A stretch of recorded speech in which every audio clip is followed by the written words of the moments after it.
Next up, taking a peek at the steering wheel for the Ranger. So this is going to be a full walk around going through all the different buttons and that cluster screen as well. And if you're looking for one on that sync media screen, check down in the description below. And if you want a fuller walk around, you'll be able to find that down below as well. But let's look at everything we need to know. So first things first, as you can see there, we've got a little message that's popping up on the screen. So if you ever get a message that pops up on the screen, all you have to do is just press that OK button until the message goes away. So pretty straightforward. Now, the whole steering wheel is going to be a telescopic, so just by our left knee. So manual telescopic, so we can go in and out, up and down as necessary.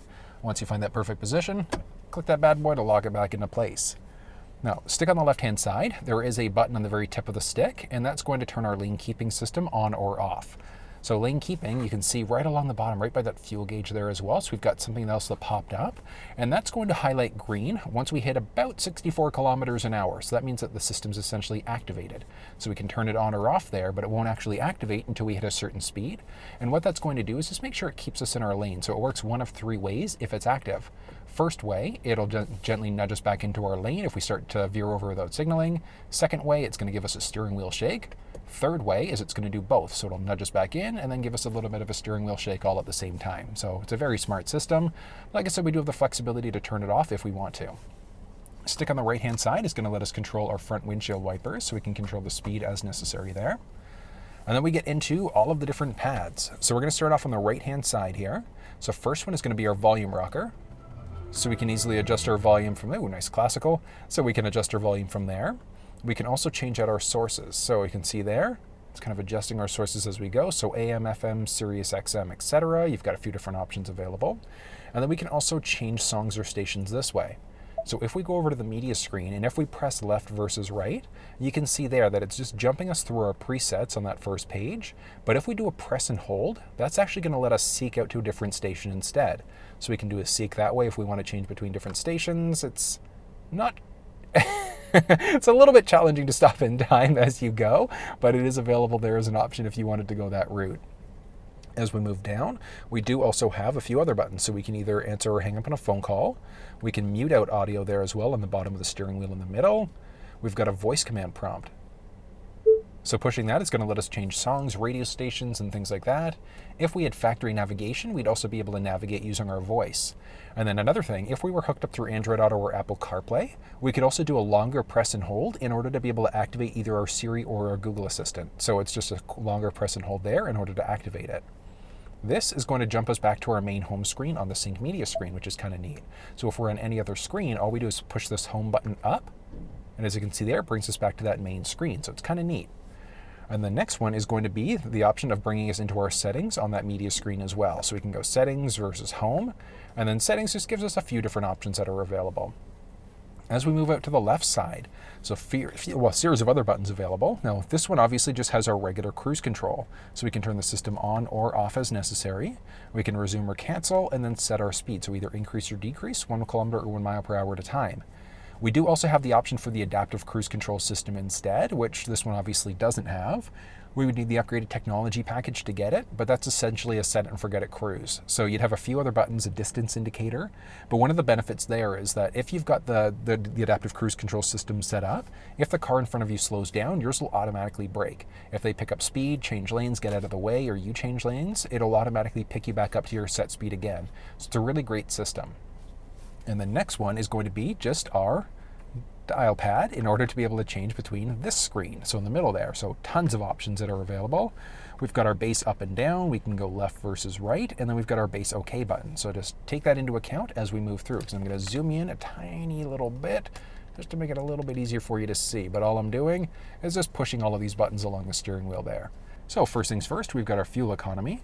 And then as we move up and down, we've got other options there. So we've got our trip 1 versus 2. And that's something you're going to see as we go. So we can move left or right to go back and forth between different screens as we go. Or we can just press our base up and down to get between different screens as well. So we've got our trip 1, 2. We've got our speedometer there. Distance to empty, our odometer, our timer, fuel, and a few other things.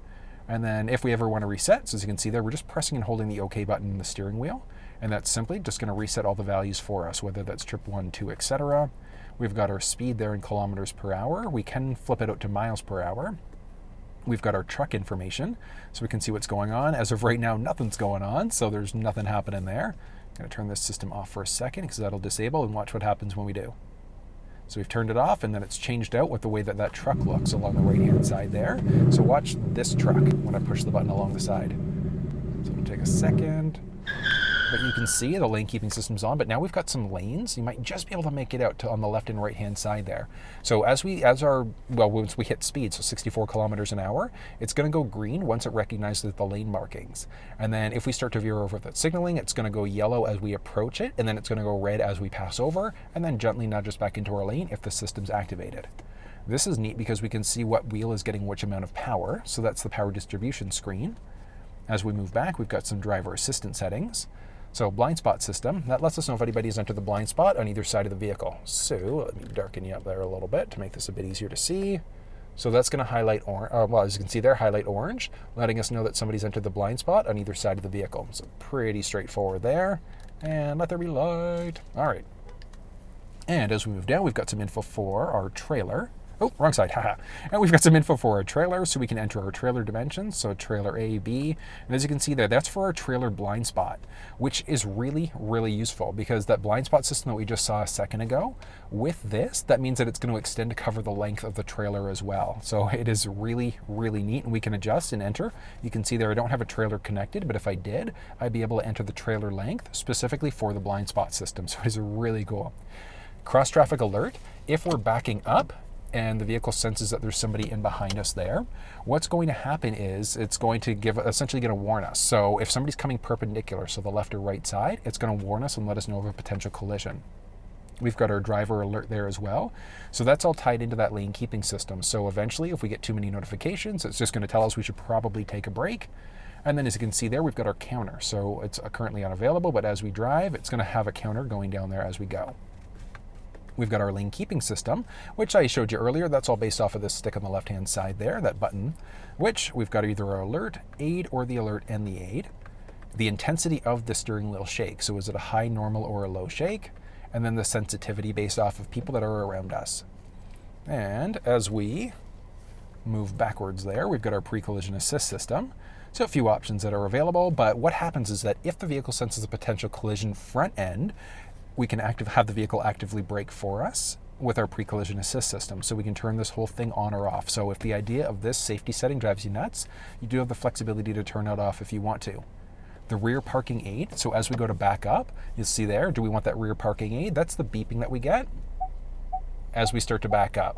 So if you don't want that beeping, you do have the flexibility to turn that off if you want to. Our tire pressure, you can see what's going on left versus right side. Our trailer sway control. So with that sway control, if we've got a trailer hooked up and we've got trailer sway going on, it's automatically going to apply engine braking to try to get that sway under control. And then back to our blind spot system again. Moving into some different settings now, we've got our vehicle lighting. So auto high beam means that with our high beams on, if the vehicle senses an oncoming vehicle, it's going to dim your high beams automatically and then turn them right back on again. Our auto lamp delay, when we go to lock the vehicle using our key fob, do the lights just turn off? Do they stay on for 10 seconds, 20 seconds, or 120 seconds? Different options for lock. So when we go to drive away, do we want the vehicle to automatically lock the doors? When we stop, do we want it to automatically unlock? And then we've got options for mislock. So one of the benefits there is that if the door's not fully shut and we go to lock the door, it's going to chirp at us letting us know that the door's not shut properly. When we go to unlock, do all doors become unlocked, or is it just the driver's door? And then back to our basics again. Neutral tow mode, obviously conditions not met, but you do have the flexibility of towing the Ranger behind an RV if you wanted to. Check down in the description below. I'll link off to that Ford guide on how to do that, but it's really straightforward to do. Message again. OK button to get rid of it. And from there, series of other options available. So we've got My Key. So we've got the flexibility to set up certain limitations for our key fob. And there are quite a few different things that we can limit. So if you wanted to limit the radio sound, so how high that can go, if you want to limit your vehicle speed, you've got the flexibility to do it by creating an individual key. Just make sure if you've got the intelligent access key from the Lariat, don't have your both key fobs on you. But it is nice that we've at least got that option. Our display, we can have it showing miles in gallons, liters per 100, kilometers, liters, etc. Celsius or Fahrenheit, tire pressure, our language, do we want English, Spanish, or French? and then back again to our base display settings. And I think that that is everything. So all of the different settings that are available there. Now there is one that we haven't covered off, and that's the auto start stop system, which actually is down our center stack. So we would have a button right down there for auto start stop, but this one doesn't have it because we've got the flexibility to get rid of the auto start stop system, which is amazing. Well folks, that was a look at the steering wheel and the cluster screen inside of the 2022 Ford Ranger. It's pretty straightforward, but if you ran into any problems, you need some clarification, drop down in the comment section below and let me know. More than willing to talk you through any issues that you might be having. But if you enjoyed this video, found it useful, give it a thumbs up, share it with your social networks, and until I see you next time, take care.